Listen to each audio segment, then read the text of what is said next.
चाहे राजेश तिवारी का कविता हो या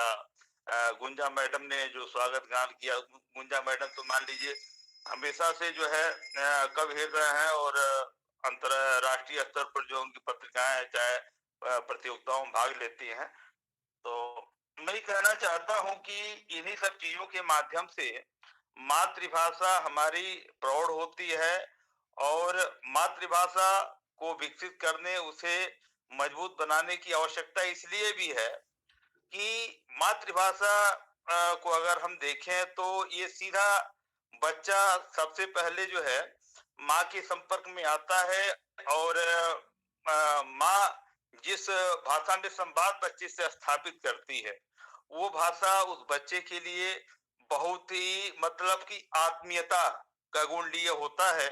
और उस भाषा में बच्चा चीजों को बहुत ही सहजता और आसानी के साथ प्रभावशाली तरीके से सीखता है। आप सभी जानते हैं कि हमारे यहाँ जब से शिक्षा आयोग बना या उसके पहले जितने भी शिक्षाविद रहे, चाहे राष्ट्रपिता महात्मा गांधी की बात ले ली जाए, चाहे हिंदी साहित्य संस्थानों की बात ले ली जाए, चाहे वर्धा हिंदी साहित्य संस्थान की बात ले ली जाए, तो बहुत पहले से ही हमारे यहाँ मातृभाषा में शिक्षा देने की वकालत की जाती रही है। वो इसलिए कि बच्चा किसी भी चीज में जब जब उसका सोशलाइजेशन होता है, समाज के संपर्क में आता है, उसका सामाजिकीकरण का दायरा बढ़ता है, तो मातृभाषा के माध्यम से वह चीजों को समझता है, कंसेप्ट को क्लियर करता है। तो हमारी जो ये कहते हैं कि बच्चे को गृह भाषा में जो होम लैंग्वेज है उसमें जो है चीजों को समझाया जाए, तो वो कंसेप्ट क्लियर होता है, उसका फाउंडेशन मजबूत होता है। और हमारी मातृभाषा जिसको आप हिंदी कहें, भोजपुरी तो मान लीजिए हमारी बोली है, और हमारे देश में बहुत सारी बोली, अवधी बोली है, भोजपुरी बोली है, ब्रजी है, तो ये हिंदी के लिए एक फाउंडेशन का काम करते हैं। तो इससे हमारी हिंदी भाषा जो है समृद्ध होती है, उसका शब्द भंडार बढ़ता है, और हम एक भोजपुरी या लोकल लैंग्वेज के माध्यम से मानक भाषा के नजदीक जाते हैं। आज देखिए मिशन पेड़ा जब से चल रहा है, क्योंकि इसको यहाँ से संदर्भ लेते हुए हम इसको जोड़ सकते हैं कि आज मातृभाषा की प्रासंगिकता कितनी बढ़ गई है कि आपने देखा होगा कि ये मिशन पेड़ा के तहत विद्यालयों में जो पेड़ा लक्ष्य निर्धारित किए गए हैं, वो बेसिकली जो है भाषा और गणित को लेकर है। और जितनी भी ट्रेनिंग आती है, जितना भी प्रशिक्षण कराया जाता है, चाहे नई शिक्षा नीति 2020 जो आई है,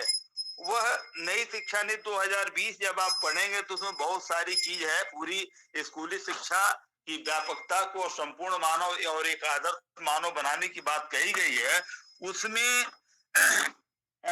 प्री प्राइमरी से लेकर के और कक्षा 3 तक ये इस बात पर बहुत ज्यादा जोर दिया गया है, जिसके तहत एफएलएल की ट्रेनिंग चल रही है, फाउंडेशनल लिटरेसी और न्यूमरेसी की ट्रेनिंग चल रही है। उसका सिर्फ यही उद्देश्य है कि कक्षा 3 तक पहुंचते पहुंचते या कक्षा 3 पास होते होते बच्चों में भाषा और गणित की बुनियाद को इतना मजबूत कर दिया जाए कि इन चीजों को सब आगे की उसकी पढ़ाई कहीं बाधित न हो, न वो बच्चा टीचर के लिए समस्या बने, न स्वयं की शिक्षा के लिए समस्या बने। तो एक भाषा को बहुत ही मतलब एक आधारशिला के रूप में लिया गया है। तो आज के क्षेत्र में हमारे प्रसिद्धि विद्यालय, हम कॉन्वेंट की बात छोड़ दें, हम पब्लिक स्कूल की बात छोड़ दें, तो इस लिहाज से भी बच्चों में मातृभाषा के विकास की आवश्यकता है। और चूंकि बहुत अच्छा काम करते हैं अरुण सिंह जी, ब्रजेश राय जी, कि इन चीजों को जगाए रखते हैं और एक मंच साझा करते हैं हम लोग के साथ। मैं उन लोगों का बहुत बहुत आभार व्यक्त करूंगा कि आज एक टीचर, एक अध्यापक जो बच्चों की नींव तैयार करते हैं, हमारी मातृभाषा, हमारी हिंदी की जो नींव है, स्कूलों के माध्यम से उन बच्चों में जो है एक फाउंडेशन बना सकते हैं। और क्योंकि आजकल के बच्चे सबसे बड़ी कमी है हमारे यहाँ क्या है, मौखिक भाषा का विकास। जैसे मातृभाषा में हमारे बच्चे उस भाषा में प्रखरता के साथ अपनी भावनाओं की अभिव्यक्ति कर सकें, अपनी बात को दूसरे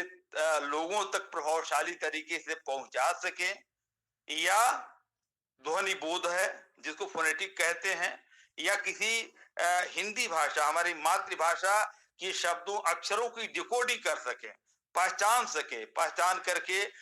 अर्थपूर्ण शब्द बना सकें, सरल वाक्य बना सकें। धीरे धीरे सरल से कठिन की तरफ जाते जाते एक समय ऐसा आए कि वो प्रवाहपूर्ण पठन, माने पठन में एक अच्छी फ्लुएंसी उनमें पैदा हो जाए। तो ये सारी की सारी इसके साथ एक बढ़िया तरीके से क्या कहते हैं, लेखन कौशल भी उनका विकसित हो जाए। तो इस लिहाज से अगर हम प्राइमरी स्टेज के बच्चों को मतलब कि हमारे टीचर और माने इसको गंभीरता से लेते हैं और उनमें इस नींव को मजबूत करते हैं, फाउंडेशन को मजबूत करते हैं, तो मैं समझता हूं कि हिंदी की सबसे बड़ी सेवा एक टीचर कर सकते हैं। हमारे यहाँ एफएलएल की ट्रेनिंग हो रही है। आप सभी जानते हैं कि प्राइमरी स्कूल के प्रत्येक अध्यापक की ट्रेनिंग कराई जा रही है, चाहे वो शिक्षा मित्र हो, चाहे सहायक अध्यापक हो, चाहे वो जो है प्रधानाध्यापक हो। और आंगनबाड़ी की भी ट्रेनिंग कराई जाती है, early childhood care and education की बात, उसमें भी मातृभाषा की वकालत की गई है कि कैसे प्लेवे मेथड में हम जो है मातृभाषा को समृद्ध बना सकते हैं। तो वहां पर अगर हमने फाउंडेशन मजबूत कर दिया तो मुझे ये लगता है कि मातृभाषा के उत्थान में एक मील का पत्थर साबित हो सकता है। हम